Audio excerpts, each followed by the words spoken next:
শুভ সন্ধ্যা সবাইকে। এটা কি ভর্তা? যাই হোক দেখে ফেলেছেন, এখন বলেই ফেলি। এটা ছিল শিম ভর্তা। প্রথমে শিমটাকে ভালো করে কেটে পরিষ্কার করে এরপরে সিদ্ধ করতে বসিয়ে দিলাম। সিদ্ধ হতে হতে আমি এদিকে কয়টা শুকনো মরিচ ভেজে নিব লাল লাল করে। শুকনো মরিচটা ভাজার পরে শিমটা সিদ্ধ হয়ে গেল।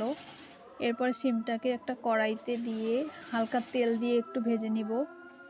আসলে শিম ভর্তায় সবাই শিমটাকে ভেজে নেয় না, আমি একটু ভেজে নিলাম।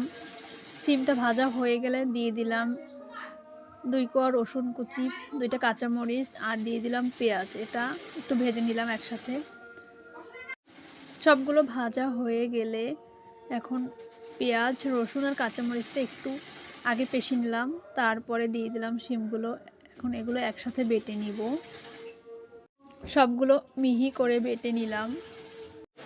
এগুলো বাটা হয়ে গেলে ওদিকে শুকনো মরিচটা টেলে রেখেছিলাম, সেটা ফাঁকে ভর্তা করে নিলাম।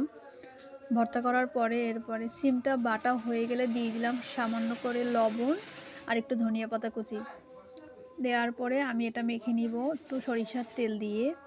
সরিষার তেলের ফ্লেভারটা বেশি মজা হয়, সেজন্য একটু তেল দিলাম। এরপর দিয়ে দিলাম শুকনো মরিচ ভর্তাটা। হয়ে গেল আজকে আমার শিম ভর্তা।